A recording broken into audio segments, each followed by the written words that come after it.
Hi, this is Jose Altamirano, I'm the chair of Echoes Avenue co-chair. Tonight is November 19th. We are starting our meeting at 6:42. Thank you all for coming. Start with ground rules. No one may speak until granted the floor. CB11 members, if you have a question about board business or wish to make a motion, please raise your hand and wait to be recognized. To raise your hand through Zoom, click the participants icon. You will find the raise hands function there. Members should not engage in a back and forth discussion. The chair will recommend the next person to speak. I'll make me call you for being out of order. Please keep your questions and comments brief and on topic to the discussion. Members of the public, if you have a question or comment about the subject of the agenda, please raise your hand and wait to be recognized. Can't see anything else.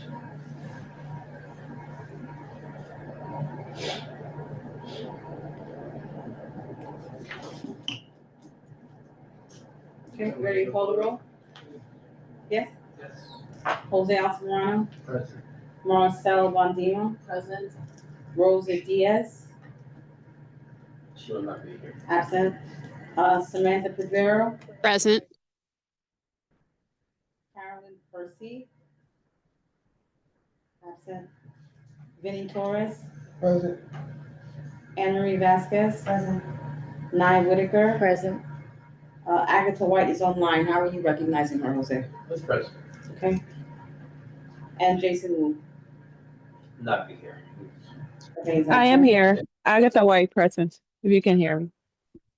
I did recognize you as President Agatha. We were talking about Jason Wu. Thank Thank you. Thank you. And about tonight's agenda. Going to Manhattan Chamber of Commerce here? Or is that just an announcement? It's just an announcement, Okay. and there's handouts on the desk for you guys. There's a storefront improvement program from the Manhattan Chamber of Commerce for the businesses that you know. I've already expressed this to the 116 area for anyone who wants to comply. Seems to be very beneficial. There's a couple programs I think is coming up.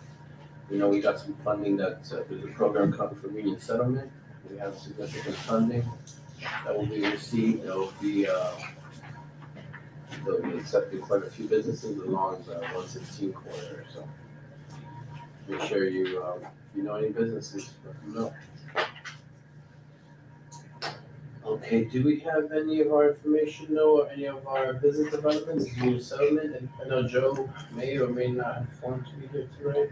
I think they're still preparing for their. Joe was invited to the meeting, and I think he hasn't moved. Okay, then we're good. Move forward. We have Sage Mason here. He's the chair of District Needs, and he would like to speak to us about the tracker for our district needs. So, Sage. Thank you. You need to share your screen? Yes, I can do that. As long as I have information. Sit with us, Sage, so that you can be closer to the. Yeah, I'm Sage. I'm from District Needs and Budget. Some of you have already seen this presentation. The purpose is really to just get your feedback and introduce you guys to the tool. And then I plan on taking the feedback, revising the tool, and hopefully we'll roll it out in January when we get feedback from the city for our statement of district needs and budget requests. But I think I noticed an issue where new members especially weren't sure how to create new requests, and there wasn't a streamlined process to evaluate, edit those requests, and update them as time went on.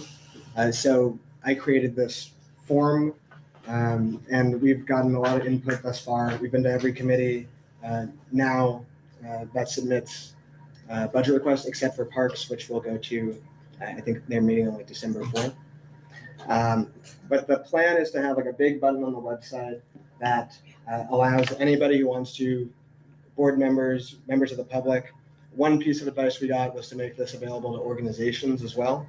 And Russell Schuler wants us to, if an organization wants to submit a budget request, or like ask us to consider their budget request, that they'll also have to like back it up with like, what else have you done? Who are you? Who you with? Which I think is a good idea. But basically, this is just supposed to make it as easy as possible for someone to like create a budget request.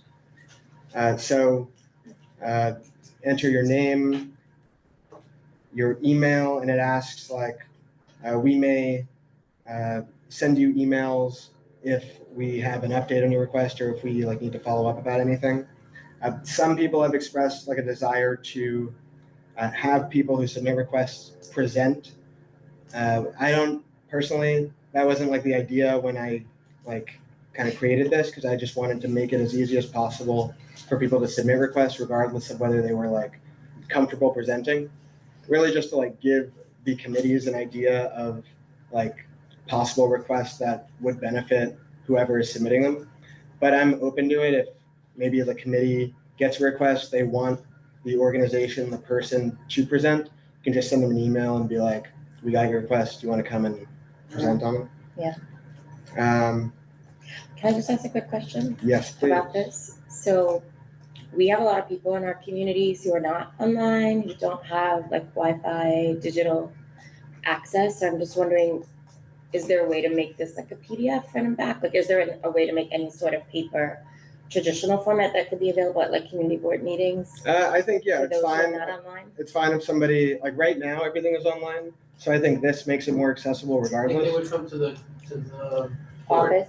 I Yeah. just think we need to make an If announcement and tell technology's people. an issue, then Yeah. email would be an issue and Right, everything else. that's what I'm saying, so they won't have the So email. then they that- would come to the board. Yeah, In we case- can make like forms yeah. to print out. Yeah. But it would be, Or we can invite them to come to the board and they can complete it there and get assistance to do so. yeah, or just ask somebody to do it for them. And even if somebody did it via paper, like if you gave it to me or if I like delegated that, we would just put it in Yeah. this form. I'm just thinking, we have a lot of seniors in our community who Yes. this would not be their traditional way to communicate something like this. And so you select at the bottom of this, like your category, and this like filters the categories into what the city requires. So when you submit a budget request, it has to be in like one of these forms. So I would say for this committee, for example, needs for economic development, that further filters the request type. And then these are like all of the possible requests that somebody can submit for economic development. So you can't just submit like a random request. Has to fit in a bucket. It needs to be one of these. Yeah, there's economic, it's so broad.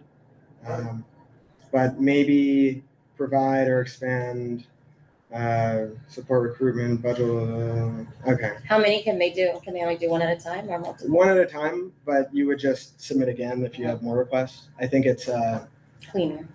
cleaner, and I wouldn't expect someone to, like, I don't want just like a shotgun approach. Like every request should be like carefully considered.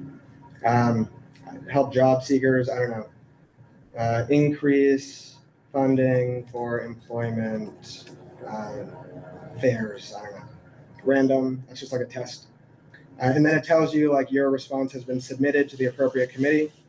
The committee chair will have gotten an email that looks like this. And it instructs the chair. So Jose just got this email. I was CC'd on it. And I guess Angel was probably also CC'd.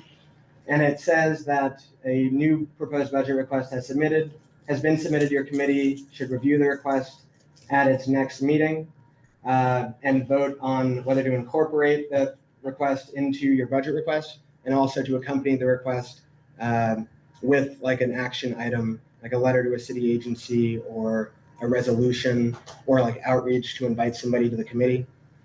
I think I just haven't edited it yet, but we are going to add like the month delay that most committees have.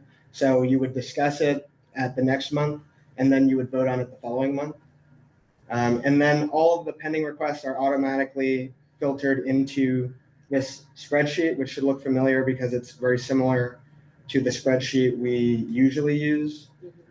And here you can see the request type, the explanation. The agency is automatically corresponding to the type of request somebody submitted, so SBS. The committee, EcoDev, and then you have my name, my email, my affiliation. And then I guess you would talk about the request for a month, and then the following month you would go to the spreadsheet again. You might say like, hey, we wrote a letter to a city agency, and then you would vote on whether to accept it or reject it. If you click accept, it's supposed to disappear. Cool. Can I just ask one quick question? Can you go back all the way to the left page? Mhm. Is it date and time, like is it stamping when it got submitted so that you know where to track the months, like in the left-hand column? Like if It's- we could add like when it got submitted so that you know when to calendar it to be added to the next committee? Okay, yeah, I just don't have a column for that. That's okay. Because ideally, each committee would be regularly looking at this, like every other meeting. Also, like any of the newer requests would be, like the older request would be at the top, right? Because it adds it, right?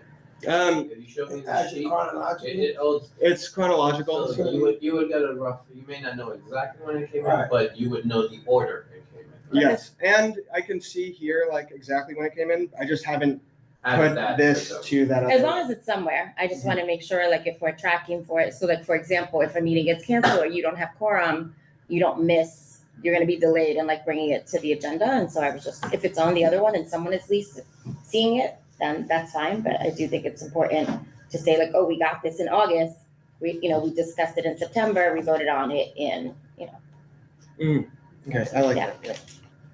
that.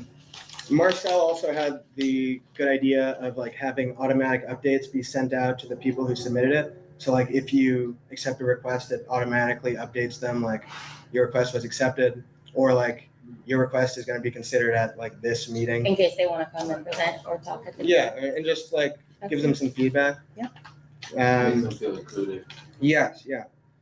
And it keeps like committees accountable because like somebody's kind of like getting, watching. If it's not accepted, is it gonna give them any sort of explanation? Like, can it be like your thing was not accepted and then a reason? I mean, I want to make it as easy as possible, so I don't want to like add too many features that like complicate it. What do you guys It could go think? through the chair. I mean, the committee could send something, but like, for example, if it doesn't fit the actual parameters, or we meet with the agency and the agency is like, no, or whatever. Yeah, or like somebody already submitted this Right, request. it could be duplicative, yeah. I think it'd be great to. This was already fulfilled by our agency, Or, potentially.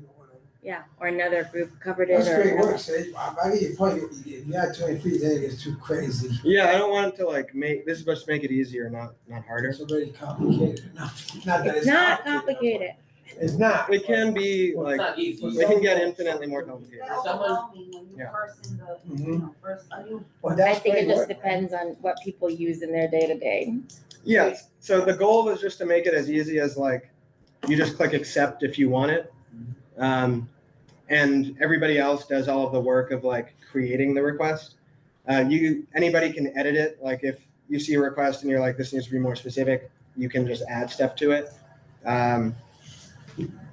So that's my sort of, those are the things I'm weighing, like keeping it as easy as possible, but also making it responsive to all of these ideas. For those edits, are they tracked? I say multiple editors provide edits. No, I think it would be within the committee. I don't think Right, everyone. I'm talking about committee.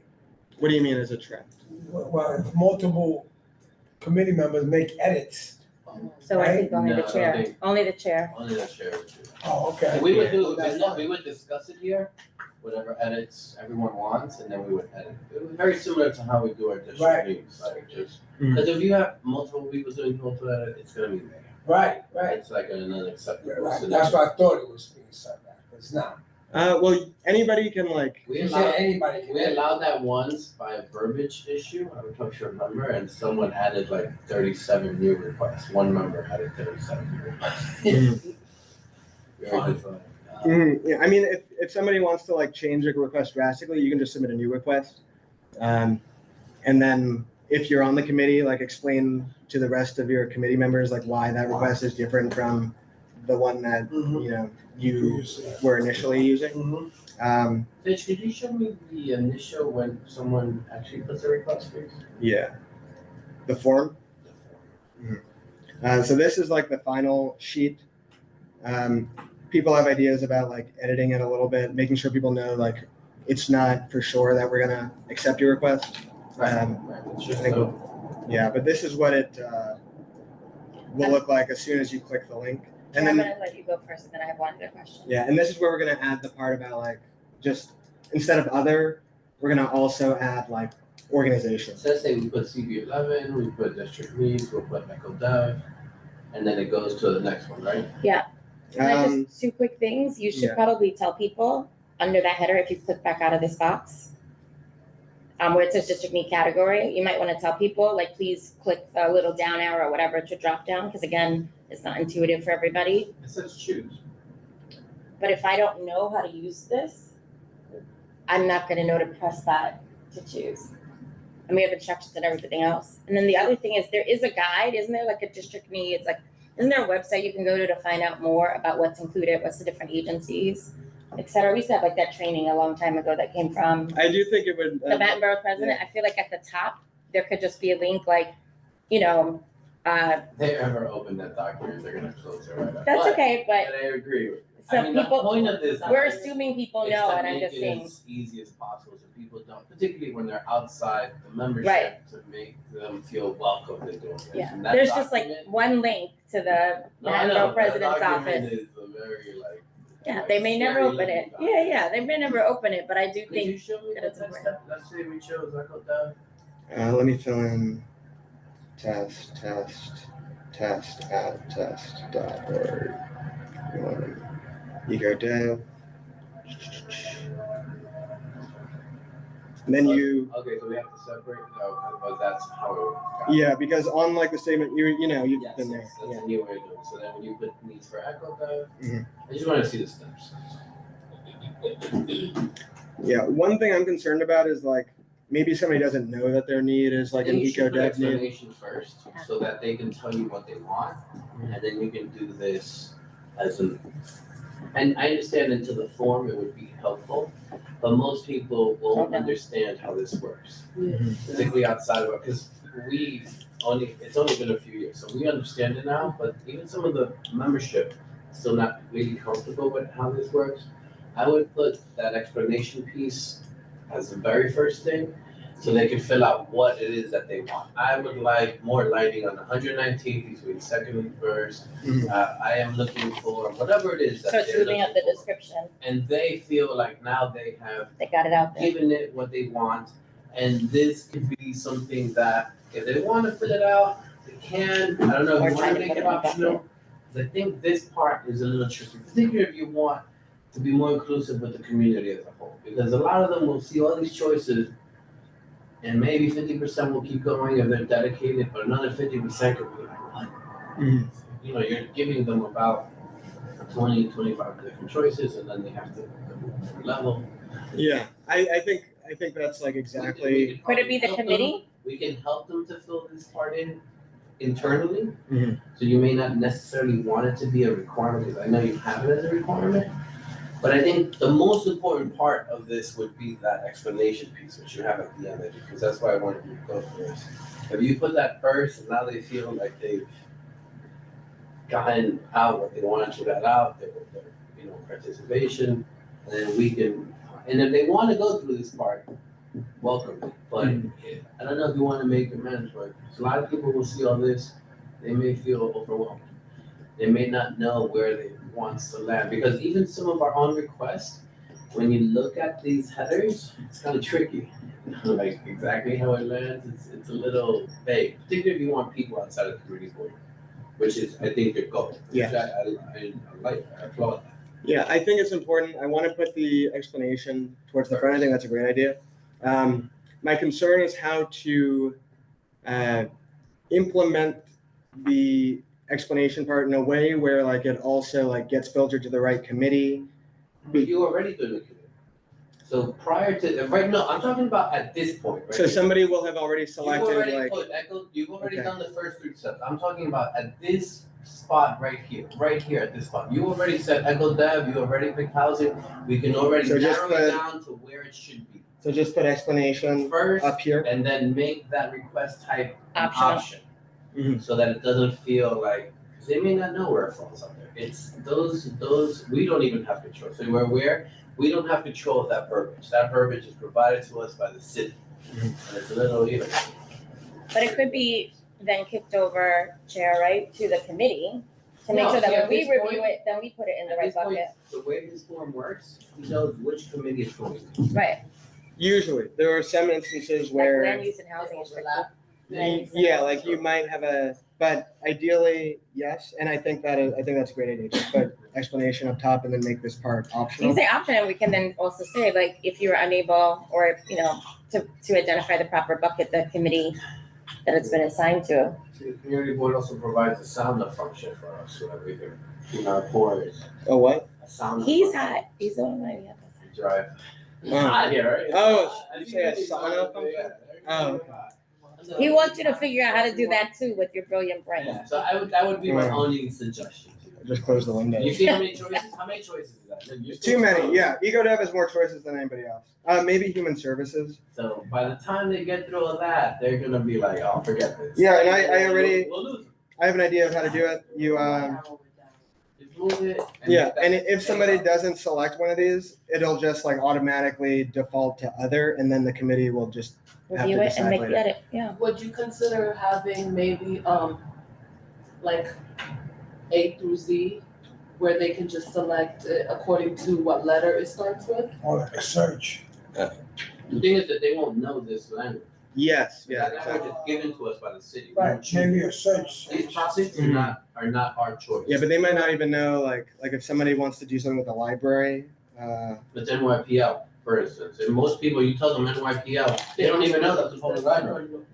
They're looking for library. Right, I didn't know that not to, you just mentioned. I know, because we go through this stuff, and I'm like, all right, NYPL. Maybe a search could be good, like, A search feature. and then the search could go to one of those categories, I But wanna, like Yeah, I think- keywords. right, I think if you move the information up and they give out what they wanna give, and we can do this inside internally. but this is good stuff, like good work, eh? Yeah, really good. thank you. Yeah, really good So work. we're Now we gonna just need make, to fix the website. yeah, so we're gonna make some changes and then I'll, I don't think I'm gonna do like the full, like go to every committee again, because this was a lot. Yeah. But, That's what you asked for, right? but I think we'll come out with like a different version that reflects all these. I think I love like the feedback I've been getting. Every committee has like something interesting and something extremely valuable to offer. And then hopefully we'll roll this out in January. Another kind of complicated thing is old requests, how we're gonna do that on the same spreadsheet. And I think right now the solution is that I am going to just like, when we get feedback from the city, just like hard submit using this tool. And it'll be the committee that will like go through and you'll see as if it's like a normal request, except I will put at the beginning, like, we got this feedback from the city. Maybe it's just called feedback, right, and then dash. Okay, yeah. I'll do like the syntax. Yeah. Exactly. Cool. Thank you guys. Thank you. Fantastic. All right. Now, I love seeing us come into the 20. our main presentation. Can I just ask, sorry, one quick question? Just kidding, go ahead. I don't know if we've been talking about this already, but Uptown Grand and the cut to the food, the Grow NYC closed, and so there won't be We any can do that later. food and We're gonna do programs. that I as a just change. didn't know We if can do they it under come. like a new business. No, I just didn't know if they came and gave an update, Yeah, we can do it. Okay. Clary normally comes, but because the again, e-glass went out today. but this time of, it's Wednesday, this committee's been bouncing around from a Monday, Tuesday, Wednesday. Mm. We used to be Tuesday. And now we've been bouncing around between Monday and Wednesday.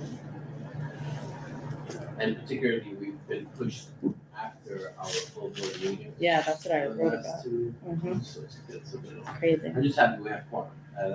Happy that you get all my texts. I'm resorted. I think we're the I've only never committee that has like a group text I'm not to on make the sure group that you text. show up. Or like, then I have your own number. Yeah, I've never been on the group text. So, okay, we're gonna move forward now. We have our informational update to the Harlem African Burial Ground Project. We have New York City EDC here with us.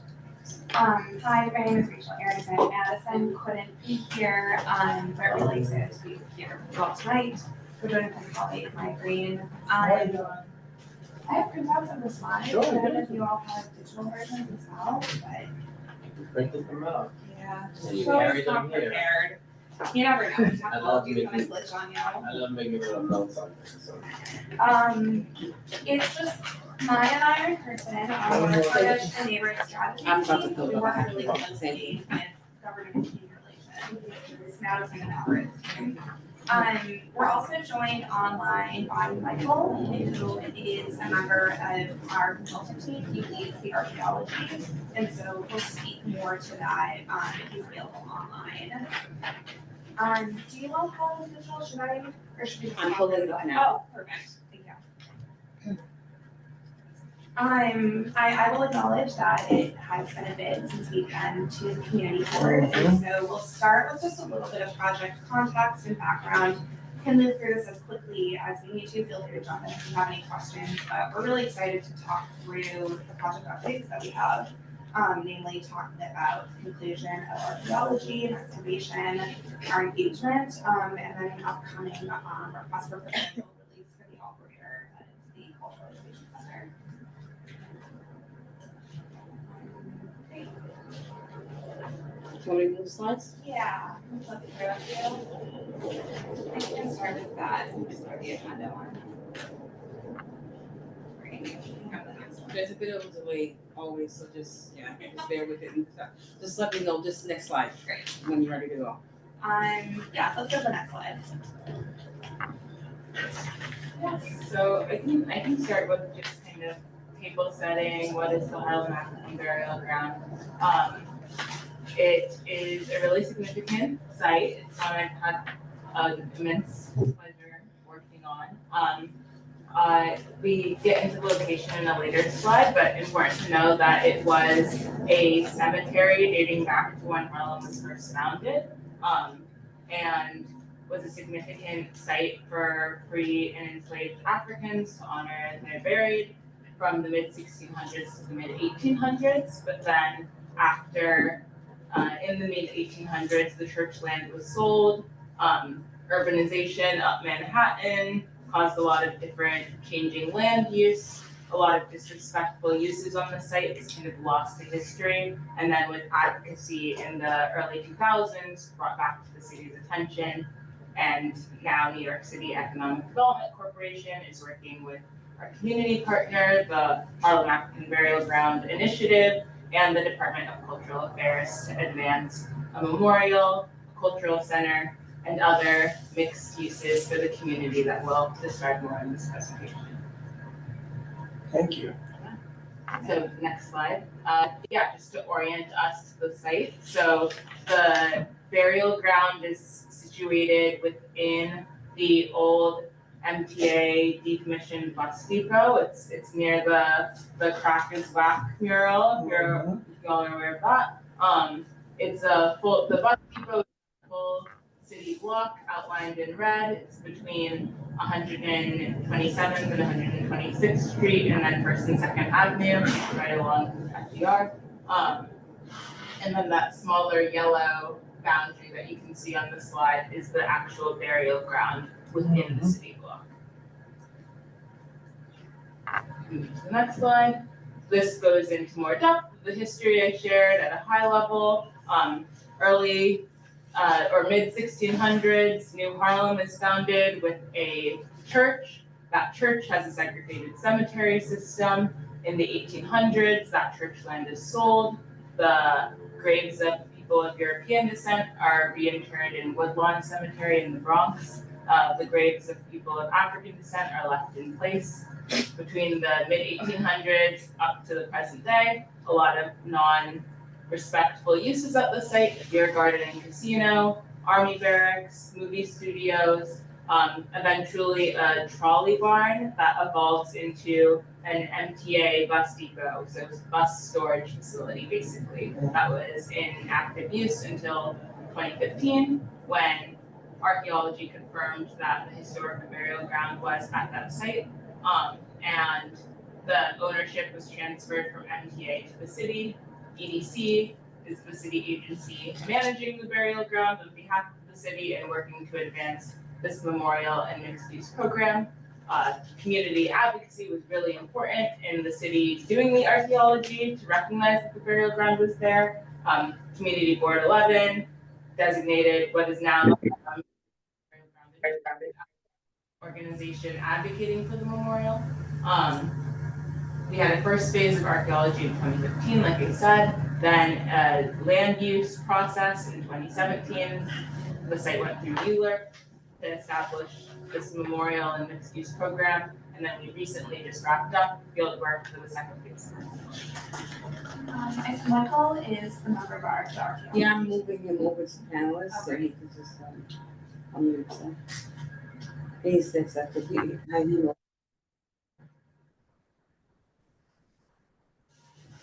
If you wanna recognize him, Jose, his hand is up. Sure. Michael?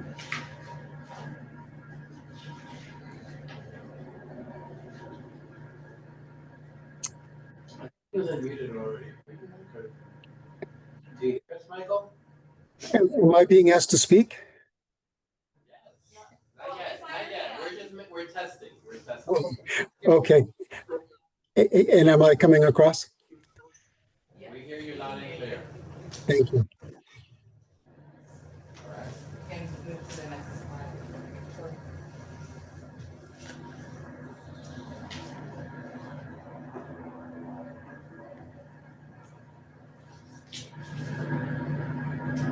Can pass to Rachel to get into what's been happening at the So site. you want to hear? You can go to the next slide. Okay. So this is more of the near term and near future timeline of where we are. Archaeology has been an ongoing task over really the last year and change. Michael will speak more to it, but really excited to have wrapped up field work and to be moving into the lab analysis soon. That'll run probably through the end of 2026. The orange bar is where we've collapsed our engagement and leading up to this cultural operator RFP. And so we worked really closely with Bridge Philanthropic Consulting on an engagement campaign. Tomorrow will speak more about that recently concluded. We'll be publishing an engagement report that summarizes those findings to memorialize and make sure that it's carried forward in the future phases of the project.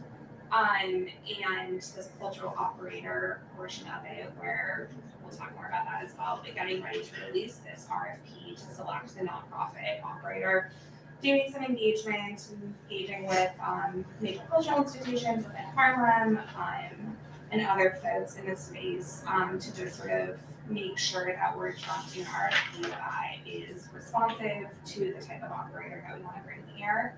And sort of represents the needs and what we're seeing with cultural institutions.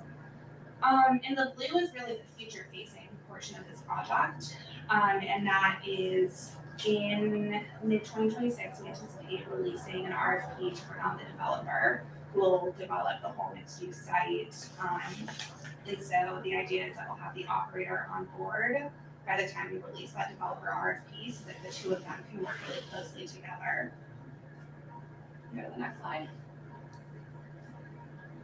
Michael, I'll start on this and then I'll hand it over to you, but just at a high level, again, fieldwork has concluded. We're really excited to expand the team and bring on to Black bioarchaeologists who have expertise in human remains of African descent, Dr. Rachel Watkins and Dr. Aisha Lands. And we concluded the excavation and screening in August 2025. While we were doing the excavation, we identified some artifacts from what's called the pre-contact period, which is really the period of time significant European presence within North America. And so we've engaged now with the indigenous nations in identifying next steps for how they want us to treat those artifacts and as far as where they will go and range for that site, and so engaging with them as well. And the next steps really are to do analysis of the excavation and what was found.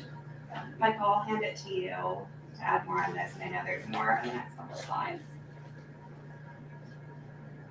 You jump to the next slide, please.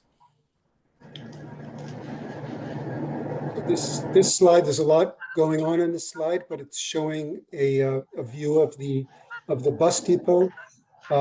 We did a lot of work there over the last 2 summers. Starting last summer, we excavated a series of trenches, long trenches. Those are the green bars going from mostly going from left to right and some going up and down. Those trenches were excavated to determine the horizontal and vertical extent of human remains across the site. The large brown-filled areas are areas that are previously disturbed to a depth that would preclude the presence of human remains. So after finishing that work, we identified quite a few human remains from the associated with the cemetery, which is the rectangle in the lower right side of this, the large kind of a reddish dashed line. That was the former outline of the cemetery. But we found remains across the purple hatched area. So having found those remains, we expanded the excavation, but from the end of last summer through this current summer, ultimately excavating several thousand square feet of area and completed a comprehensive documentation and recovery of those remains. One other thing about this graphic is you can see that the blue dashed line that cuts off the upper right corner, that was where the Harlem River used to be oriented. So you can see that the cemetery had been disturbed and the remains have been redistributed outside of the original footprint to the former location of the Harlem River. Next slide, please. So these photographs show the field work in action. The top 2 photographs, they show some of the team members at the site where we are standing there several feet below the current concrete foundation slab of the depot. We cut and removed the slab, carefully excavated the soils in 6-foot by 6-foot units.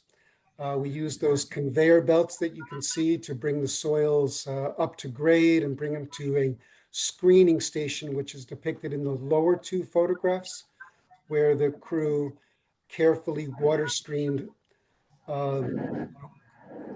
several hundred, tens of thousands of cubic feet of sands and soils from the excavation area to recover all of the human remains and any associated artifacts. Thank you.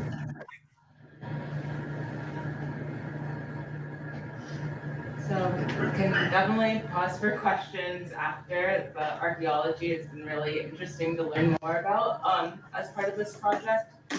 In efforts to kind of bring the community along with these discoveries over the last several months, EDC has also been working along with the initiative, and as you just said, Bridge Philanthropic Consulting on a community engagement campaign. And so this included, social media, radio shows, but also a lot of in-person events. We created a binder where people could explore their own family history and think about how their family came to live in Harlem and what it means to honor our past and kind of start to understand the importance of sites like these and why a memorial and cultural center in the future is so important at this site. We tried to kind of go far and wide across East Harlem, so went to many older adult centers run by the New York City Department for the Aging, and also NYCHA campuses across East Harlem, tap houses. We tabled at family days. Also had panel discussions at different cultural institutions. So had a panel discussion at the Museum of the City of New York, a virtual one with the Dykeman Farmhouse Museum that's been discovering similar history up in Inwood, museum with a panel with Black architects interested in kind of what this means for the design field and how do you even design a memorial for sites like these. And really, just trying to start a conversation and make people aware that this history is literally beneath their feet and bring people along on the future of this project, which will play out over many years. You can go to the next slide. So this highlights some of the other events we did. For Juneteenth, we did a convening with different African burial grounds across the city at the Schomburg Center. We did 2 walking tours with the organization Save Harlem Now that brought people to significant arts and culture sites across East Harlem and ended at the burial ground. Tabling, as I said, very special during Harlem Tourism Week, I believe it was. A royal delegation from Ghana came and actually visited the burial ground and brought soils from Ghana so that the people buried at the burial ground who will eventually be reburied at the memorial on the site can have soils from their homeland there as well. And celebrated the recent end of fieldwork celebration and blessed all of the human remains recovered in this phase at the site. And so all of this work, as Rachel said, will be documented in a forthcoming engagement report that we're working hard to put together and aim to release by the end of this year, summarizing the findings and what we learned from the findings, what the city learned from the findings that should inform the future process of designing this memorial, creating this cultural education center, and making even more people aware of this history. Go to the next slide. Here are just a few images from that ceremony. The initiative in the top right, saying blessing over the human remains that were recovered. They were honored with a mayoral proclamation for their over 10 years of work on this project, advocating for the memorial, had song and dance, really beautiful dance. I can pass it back to Rachel to talk a little bit about what's next. Go to the next slide. So we're really excited to share more about upcoming release of the requested proposal for a cultural operator or a nonprofit operator for the cultural space. What you see on the slide largely comes from the 2017 rezoning. I will note that the image to the right was sort of identified and used in the rezoning to sort of understand how the different uses could be used on the space. This is not representative of what this will look like in the future. It was really just sort of a helpful tool to understand how the different pieces could be configured.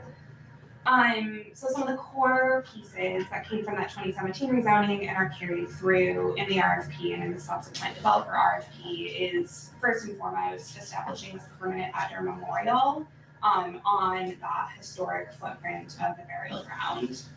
There will additionally be this cultural education center, which is largely the focus of the RFP, and really using that as a space to honor and commemorate the site's history.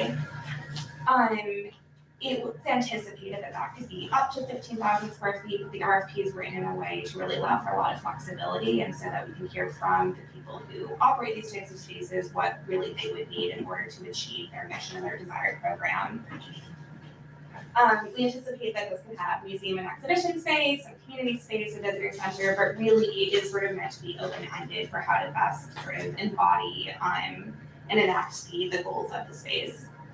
So separate from the Memorial and Cultural Education Center, the remainder of the site is going towards housing. It is largely affordable housing, but with some market rate to help support financially the memorial and the Cultural Education Center. And really that comes from the goal of having this financially feasible project that's able to sustain a range of uses and really honor through the cultural spaces on the site. We can go to the next slide.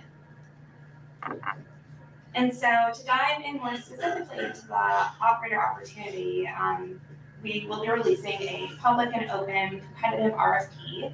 Again, really calling out to cultural organizations to see who is able, willing, excited to operate this space. Again, it's up to 15,000 square feet, but it could be smaller. And this operator we envision will support with the outdoor memorial, that there will be a later design process for the outdoor memorial. So a lot of that is somewhat TBD and will be developed further when we have the developer on board as well. There is a total of 25 million in city capital to support this project, and that will go to both the indoor cultural center and the outdoor memorial. So the exact way that sort of split between the two uses and those needs is to be determined by wanting to be able to provide those city resources to support in these the development of these spaces. And then that 1 million annually will go towards eligible costs for the operator for operating the space. And so that's sort of a revenue paradigm that will come from the market rate housing. And a lot of those details and what exactly that looks like will follow the developer RFP, but that was conceived in the original 2017 rezoning. Again, that 20% market rate housing really going to directly support the cultural space and have a local source of revenue for it. Remember that slide. So here's some just broad categories of how we're thinking about the RFP and what we're looking for. We're looking for a nonprofit. It could also be a consortium of which a nonprofit is a part, but that can represent a mix of other types of organizations with specific experience running cultural and educational programming, and also is sort of equipped to have the capacity for a fundraising campaign to support the build out of the capital project. We anticipate that the city capital will support the space, but it will likely require some additional fundraising support as well. Other criteria here is really showing that the operator is equipped and has connections to the local community and really can support sort of building on the relationships that have come from years of engagement, and particularly through the last 1.5 year campaign, and really a commitment to using the space as a way to confront these larger narratives around race and the erasure of these types of histories. And then we also anticipate that the operator will play a role in helping design the sort of public design process for the outdoor memorial. You can go to the next slide. And this is the last slide to leave you all with. It's just a high-level timeline for what we are thinking about for the RFP. We intend to release by the end of the year, with responses due around March of next year, and to select by June. And following that selection, anticipating releasing the developer RFP. And in the meantime, we'll have another community touchpoint and community screening footage that we're putting together to highlight the archaeology work. So stay tuned for more information about that. Be sure to share that information when we have more of the date for that. Questions?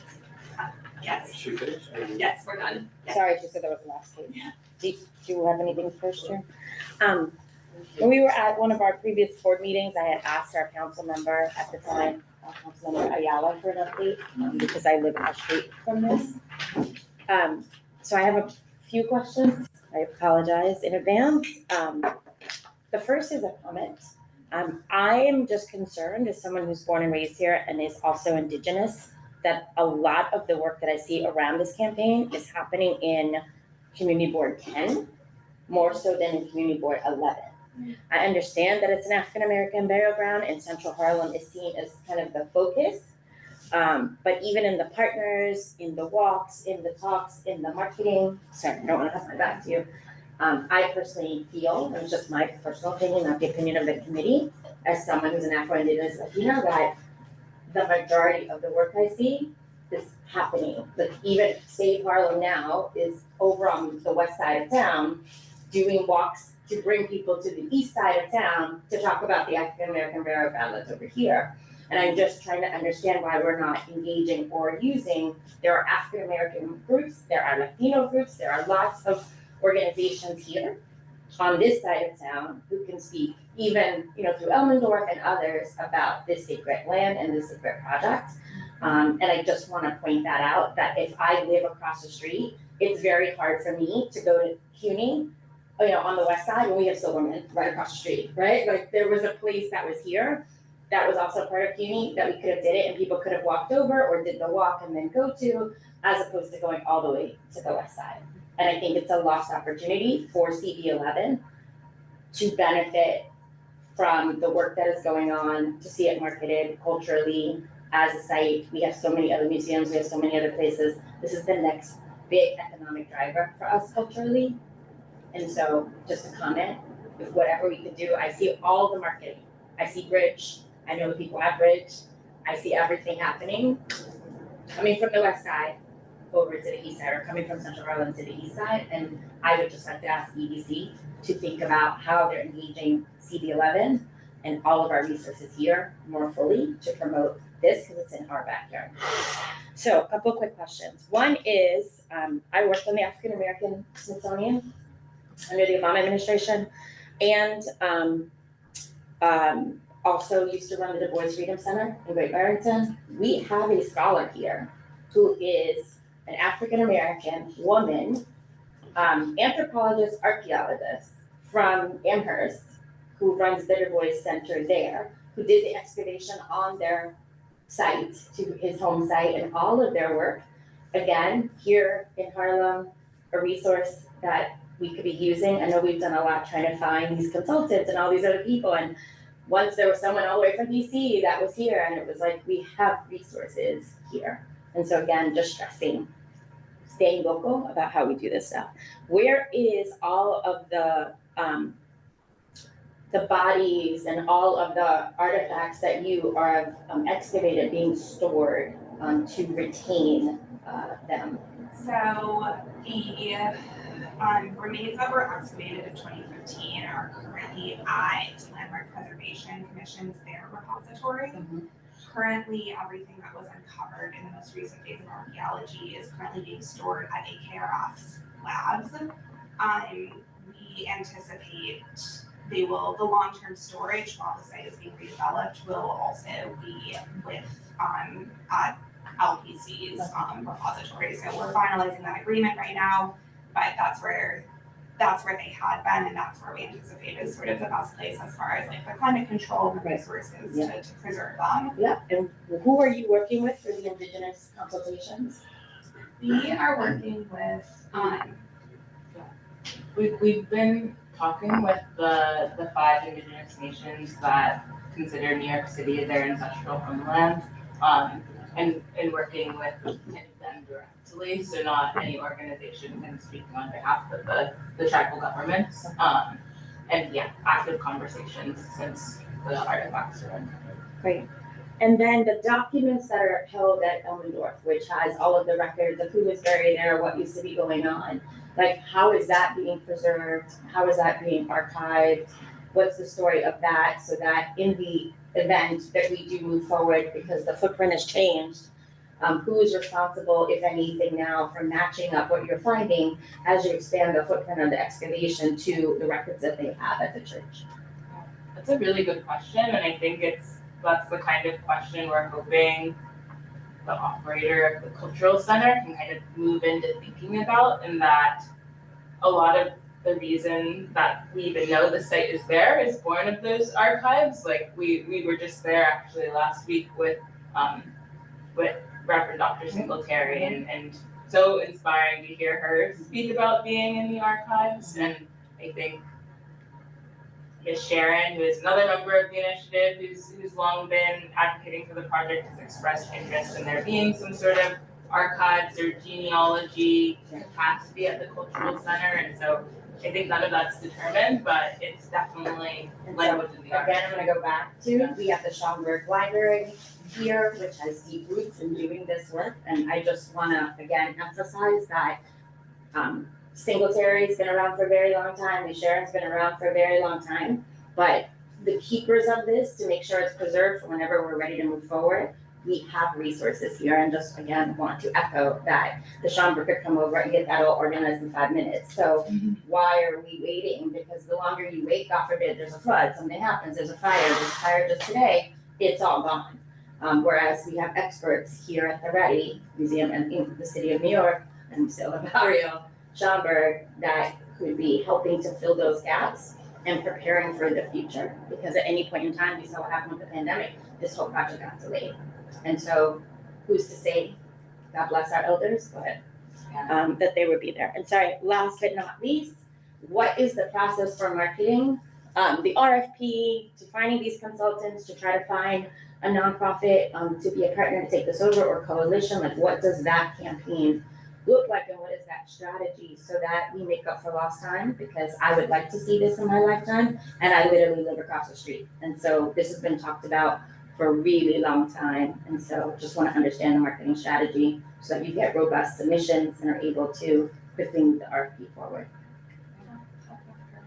Yeah, I think a newer capacity of EDC is our partnerships team that's like trying to think strategically as you're outlining and really proactively talking to cultural institutions before an RFP like this goes out instead of just releasing it into the void and hoping that people know about it. And so we've talked with organizations based in New York, based in East Harlem, about this upcoming opportunity. We've talked actually to the Smithsonian as well. I know, but the government shutdown. Yeah, so yeah. I'm sorry, that's a whole other thing. Who knows who, and it's to that point, it's a really tough time for cultural institutions right now. And so that's why we're open to consortiums and partnerships and whatever configuration makes it so that this can actually happen. But that is outreach we're trying to do proactively, and we'll have 2 info sessions once the RFP is released and possibility. So just again reiterating, so Mark Morial from the Urban League just built a huge building with a consortium of people, and then just again, there's resources here where those models can be activated to say, now what does that look like to do it here? There's an $8 million grant coming out from the Department of State. There's like 4,000 nonprofits working on that project together, and so I think that there are levers that could be activated that exist. So you're not starting from scratch, because I think last time there was a very little bit of response. And so that left you with very limited options, and I just want to make sure we're not repeating those going forward. Thank you, Chair. We appreciate that, and I'd love to get some of the names that you referenced also after. I could literally spit you out names very quickly. Okay, thank you. Thank you so much for the presentation. I have a question. With the recent opening of the Studio Museum in Harlem, are they involved in this at all? And if they are, to what capacity? I don't think in any formal capacity, although we have, like when we tabled at Harlem Week, they were right across from us. And so I think seeing their success and how they've pulled off this major capital project is definitely an exciting precedent. And yeah, a partner that we're hoping to engage. Maybe the next thing that we could do to help is to do a nonprofit roundtable of leadership. Like I said, Urban League just did the museum and apartments above it. They just did that. And they're on 125th Street across from Whole Foods. Question. So thank you guys for that presentation. Very informative. You see that you guys really have a lot of the information related to this. This is a project that CB11 stood behind, right? When it was exactly advocated. I was on the board there. So was Jose. I was there. We had that thing at La Marqueta for them. Right, and many others. You know, you mentioned a few times, this was pointed out early on, right? How the site was kind of, a lot of the utilization led itself to a lot of disrespect, and it's so true. Thank you for pointing that out. On the remains, have you guys, is there a calculated number of the amount of remains? Is it 100,000, 2,000?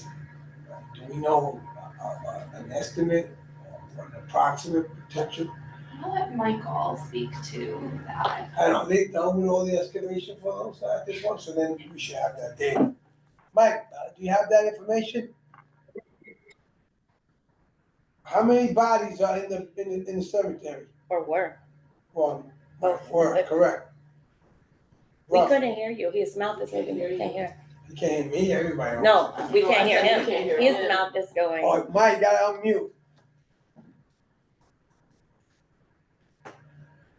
Christopher Curio. I'm just wondering, given all the multiple uses, are we allotting enough space, right, for, So he's on mute. so that we don't continue to It seems like- disrespect the site, right? It seems like he's having some technical. It's his technical. Alright. What I will say is that I think that part of that is what will be part of the analysis. I think there are a lot of trends that are found, and so understanding exactly how many people it was will be a part of the forthcoming analysis. So I'm not sure if there's early indicators, and that's what Michael could speak to, but that's something we plan to speak more about in. And now Miguel has that, right? Like, they know who would have hypothetically been there originally. I think not comprehensively, but there are some family trees from their archives. And I can say, being on site while archaeology was done, and Dr. Lambs, who is one of the bioarchaeologists who are starting to do that work, she says that, like, based off of kind of pairs, you can start to create like minimum possible numbers of And people. footprints, And there are some really kind of significant moving things uncovered, more extensive than what was uncovered in 2015. Wow. So I think Yeah. when the archaeology official analysis is done and the report comes out, like we hopefully can learn a lot about the lives of the people. Are you all also planning to engage descendants of folks who are buried there? It's hard in that a lot of DNA analysis can be destructive, and the soil is contaminated from oil, at the bus depot, fragments, and so when you start to consider destructive analysis methods, then you know there's a lot of ethical questions there, and so I don't think we can say anything definitively, but I think part of also the archaeology analysis will be figuring out what's possible. Right. Yeah. Well, being that the site has so many multiple uses in the past, right?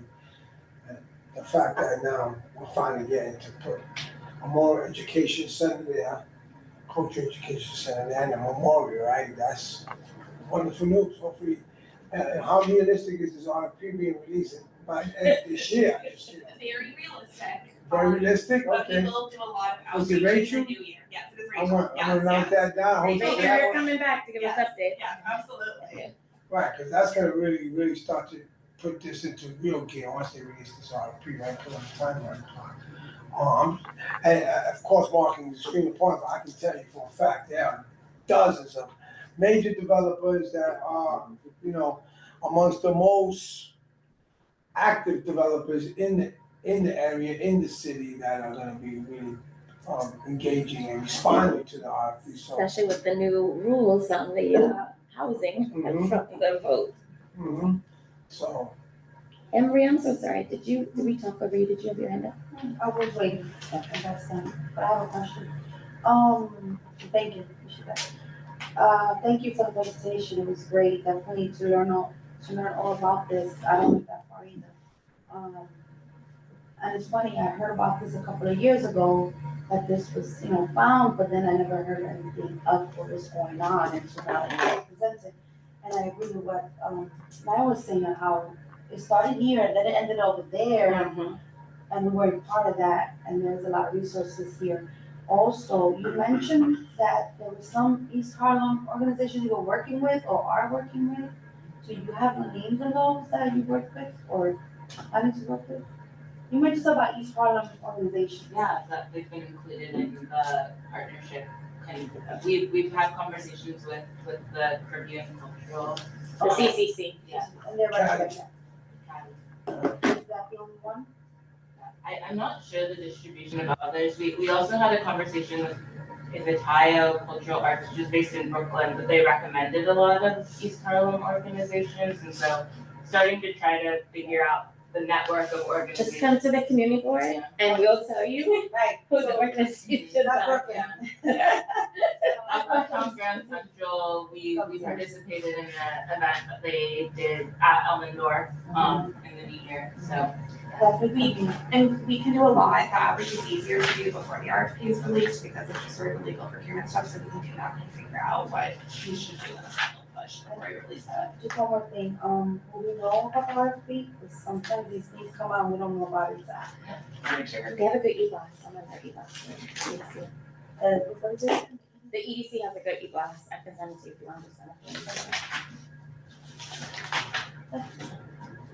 As you see, we gave you the whole floor tonight. We're very interested. It was like a hard fight. And I was like, I was looking, 2019, we have all these emails. And then, right, Vinny, that's prime time real estate on the water. There's gonna be a new park right there. The pier is going to go there as well.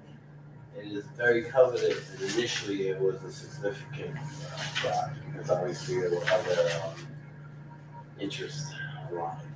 But to Nye's point, it is important that at least Harlem, considering it's Harlem.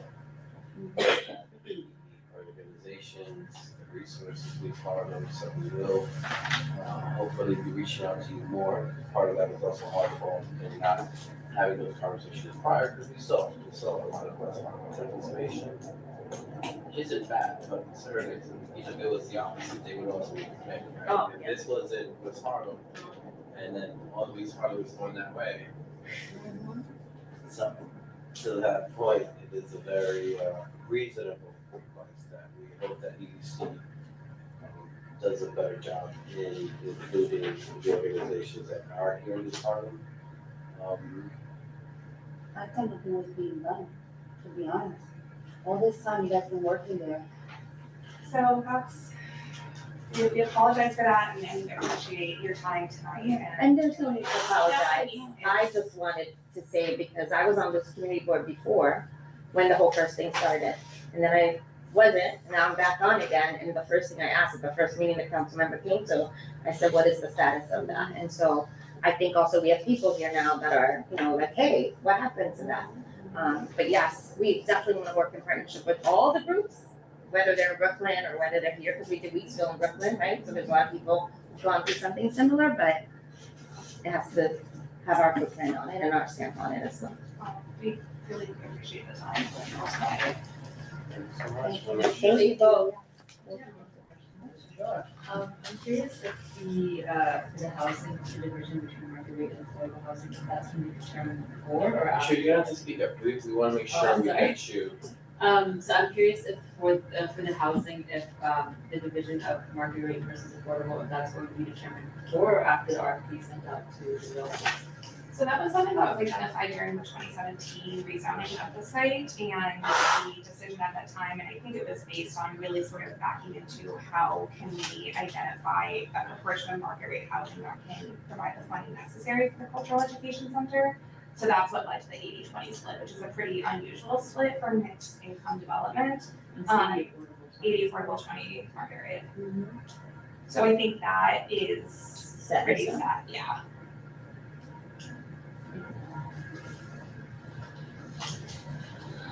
We may have more housing share reach out to you as well. Yeah, absolutely. I'm happy to We'll do that. have more questions in AMI And we don't have a separate arts and culture, because NYCB10 does. I didn't say arts and culture, we said housing. No, I was just asking Arts if we and had culture's here. a separate, it's all under eco-dev, it's not a separate.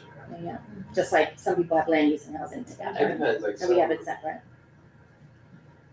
every community board has different, a lot of it will depend on quorum. Mm-hmm. So they used to be separate many years ago, but quorum, now you're having, instead of 10 committees, you have 20. Mm-hmm. So you're asking people to separate the time and quorum became an issue. Thank you for that. Thank you so much, we appreciate you coming forward. Yeah. And thank you for the print out, it made it so much easier. Like, I have good eyesight, but it's so much better having the print out. You never know. We won't hold it against Madison, but we're happy to have you here. Thank you all. And then can we move on to our next, Stopped doing business cards, but here, I can write my email down. Yeah. or maybe if you could like, as you're writing it, you could read. Yeah, could you say it so the So that way. Yes. Thank you. If you want to come over, you can come sit and sing with Let's do that. Yeah, my email address is r.aronson, that's AARON, like a Nancy, S as in Sam, O-N, @edc.nyc. Now you can write it first. Yes. AARONSON. Now you can write it. Yeah. first. All right. We appreciate it. Thank you. Alright, All right. thank you. It's too easy. Anne Marie, I just sent you the newsletter too. Thank you. Thank you. I appreciate you. We have some new business that we wanted to talk about. We have a lot of future agenda tasks that we developed at our district meetings. And did you have that? No, I didn't know you wanted it queued up, but I could go to my email if you need to. It was attached, right, to the thing you sent out, Martin? Yes. Okay.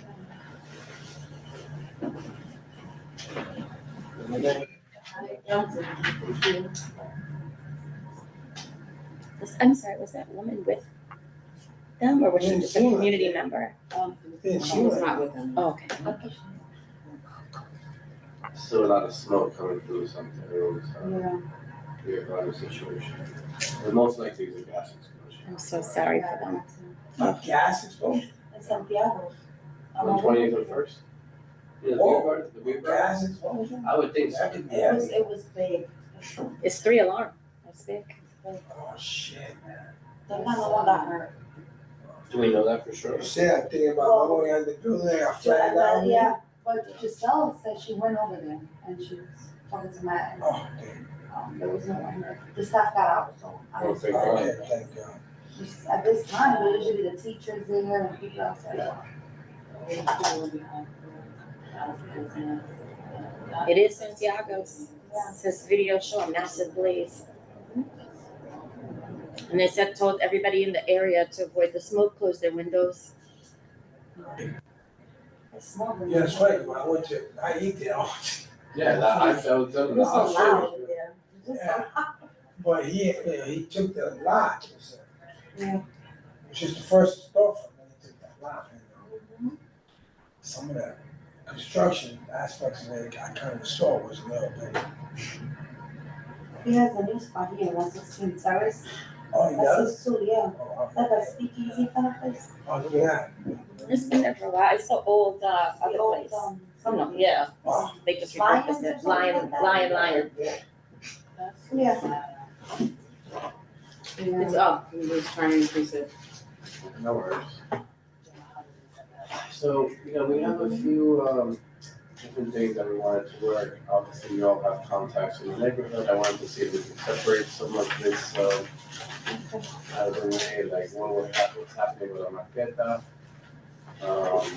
We also have, well, 125th Street is still a long way to go, but la marqueta, Are we good now? it's Yeah, it was in the thing that she You sent. all got it, It's you attached. got it, Okay. I think it's important to see how they did after the roof. I actually haven't spoken to them myself, but they should have been already done. They were in the first phase of the replacement rails. So I don't know if they're up and running yet.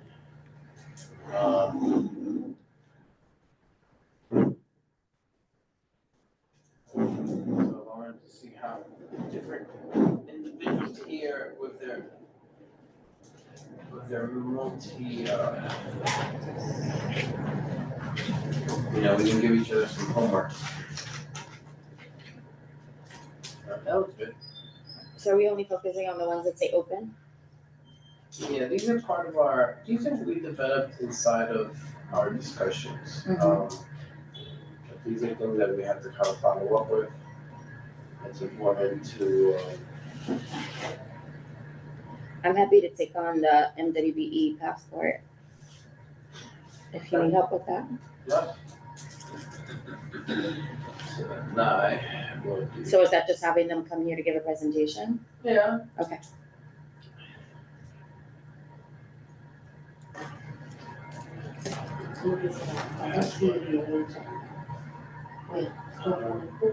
And are there We have to open it and the agenda might be at the bottom. Are there specific months or timeframes? No, sooner the better. Okay. So with the change of the administration, I probably can't get them till the new year. It would be understandable. Okay. But they should be pretty lazy this December, honestly. So we can get them. For the December meeting? Yeah, December. I feel like it's gonna be close, 'cause for the That's all town. we, Yeah. but you've got 2 weeks until the end of, I'll get when them. do we meet in December? I think it's like right before Christmas. Yeah, that's what I'm saying, so that's hard. No, But let's see, try. I'll say for January. Because If I can most get it people sooner, I'll won't get it know sooner. what changes are happening. So there's, at this point, the city goes into like a little freeze mode. Yeah, Because that's they what don't know what's gonna happen. So they have more time than we would think. Because not a lot of projects are happening. They're gonna wait for the new, who the new chairs and who the new commissioners and who the new everythings are. Most of the staff stays the same. Typically, it's the top level that changes. I'll ask for January if I can get it sooner. I will. Perfect. So nice, go with that. You wanna take the market down? No? What does that say? Nothing, so I was going over there, asking them how they're doing, how the changes in the market Oh, are. okay, do that. Cause you know the people there. They have a new restaurant that just opened. They're doing an event this weekend. Okay, so Anna Reed's going to do I'm gonna get that, where is it? the first one, the very first one.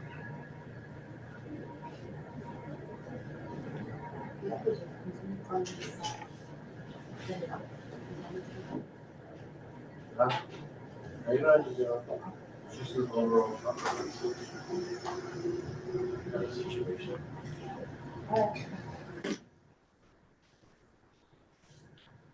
What else did we have there besides those two? Let me put it up, that is hard to navigate. You have the request DSNY, written guidance on container placements versus timing, seek outreach and visit. That one we kind of already. And then the create a multilingual 1 to 2 page SMB resource sheet about permanent inspections, MWBE, loans, funds, finders, lease help, etc. Which technically we might be able to get from one of the agencies instead of us trying to create something from scratch.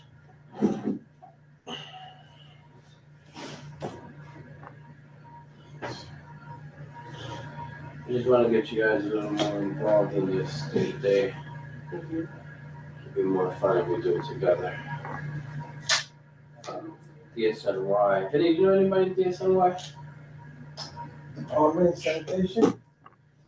Or the, regional, Yeah, because there's been a lot of confusion and a lot of the businesses are having a hard time understanding of like the container situation. They're under the impression that the container should be outside, which is what it is. But now they're getting tickets for the containers to be outside. So I'm not no, any 30, what you like carton containers? garbage. Right, carton containers. Carton containers, the, provider of the carton container, other ones. No, not the big one. We're talking about like for every commercial business now for the city for the wrap issue, it has to have a garbage container outside. Oh, okay, right. So some of our businesses are getting tickets even though they have their container outside. Because of proximity, right?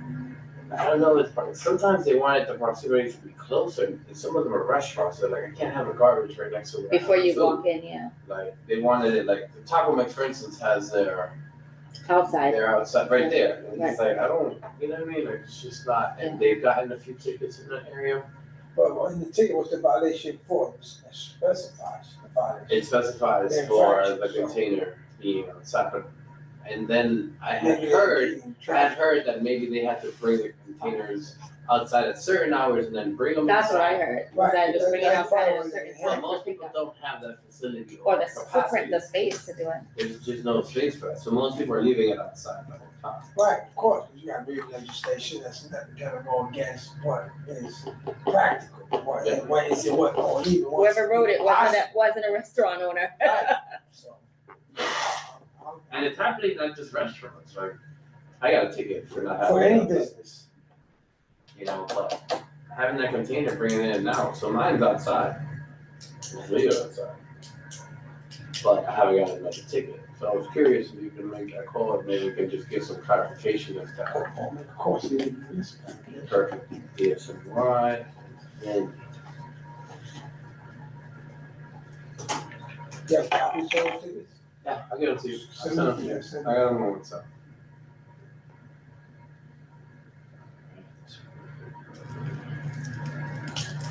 Marcel, how comfortable do you feel about reaching out to DCMA? DCM. Because UCLA is like, you talking about local theater infrastructure upgrades, because, 9 art space, this little fun part we came up with Marlene, give everyone some homework so we can all like work on this together. Okay, and We didn't get you the contacts, if you need the contacts, you reach out to Marlene, you can CC on us if you want, that way we can kind of meet in the conversation. okay, sure. And when I'm reaching out to them, what am I inquiring about specifically? Local theater infrastructure upgrades. Guess what? 9 art space, poets den, portals. This is just kind of like doing the work before we have to do the work. ¿Tú sabes tus años? Yeah, the crystal. No, no te gustó. No, no. Está todavía. I might. I think Charlie's got a stick ball. He moved it from here. I think it's still a thing though. No, but he moved it from where it used to be. Oh, man. Well, are they committed to bring capital funding, DCLA, into this? Because if we're talking about infrastructure, that's cost. No. So is there, These are all based on our capital. It's like, some of them are more obviously targeted, like the one you had, but a lot of them are more based on our capital and budget requests. okay. To see where we are, so we're like following up with these committees as we go along with the year. Oh, yeah.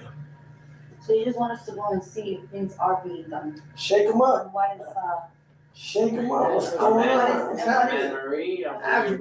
from 11. I wanted to see how La Mancheta, how we doing, what good. is needed? What is needed, what's not needed, how are we doing, now they got a new roof, they should be happy with the new roof, but they could be unhappy with other things, I don't know, like they had a complete restructuring there, Yeah.